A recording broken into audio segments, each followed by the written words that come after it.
Hi friends, ജൂണീസ് ഹോംമെയ്ഡിലേക്ക് എല്ലാവർക്കും സ്വാഗതം. ഇന്നത്തെ നമ്മുടെ റെസിപ്പി തേങ്ങാപ്പാൽ ചേർത്ത നല്ല ക്രീമി ആയിട്ടുള്ള മുട്ടക്കറിയാണ്. ഇതിനായി വേണ്ടത് 3 മീഡിയം സൈസ് സവോള, ഒരു ചെറിയ കഷ്ണം ഇഞ്ചി, 3-4 വെളുത്തുള്ളി, 3 പച്ചമുളക്, 2 തണ്ട് കറിവേപ്പില ഇവയാണ്. ആദ്യം നമുക്ക് മുട്ട പോയി ചെയ്യാൻ വെക്കാം.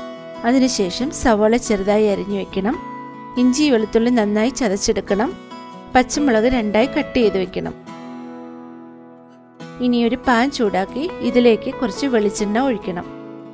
എണ്ണ ചൂടാകുമ്പോൾ 4 ചെറിയ ഏലക്ക, ഒരു ചെറിയ കഷ്ണം കറുവാപ്പട്ട, 3-4 ഗ്രാമ്പൂ ഇവ ചേർക്കണം. മസാല മൂത്ത് വരുമ്പോൾ അരിഞ്ഞു വെച്ചിരിക്കുന്ന സവോള ചേർത്ത് കൊടുക്കണം. സവോളയിലേക്ക് കുറച്ച് ഉപ്പ് കൂടി ചേർക്കണം.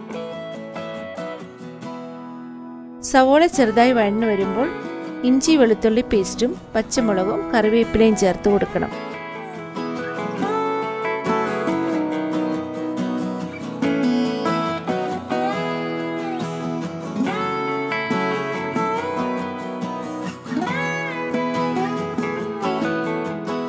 സവോള നന്നായി വഴന്നു വരുന്നതുവരെ ഇടയ്ക്കിടെ ഇളക്കി കൊടുക്കണം.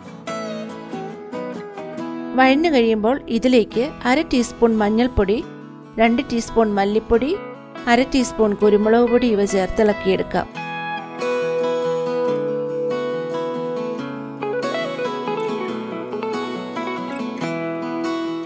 പൊടികൾ നന്നായി മൂത്ത് എണ്ണ തെളിയുമ്പോൾ തേങ്ങാപ്പാൽ ചേർത്ത് കൊടുക്കാം.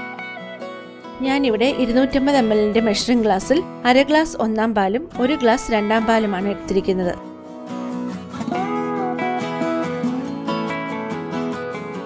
മസാലയിലേക്ക് 2-ാം പാൽ ചേർത്ത് നന്നായി തിളയ്ക്കുമ്പോൾ ഇതിലേക്ക് 1/2 ടീസ്പൂൺ വിനെഗറും 1/4 ടീസ്പൂൺ പഞ്ചസാരയും ആവശ്യത്തിനുള്ള ഉപ്പും ചേർത്ത് ഇളക്കണം.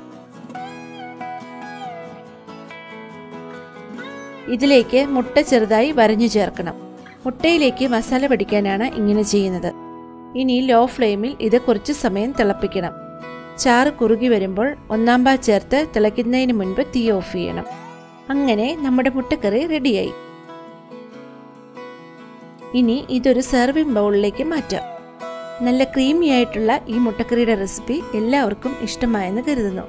Please share and subscribe. Thank you.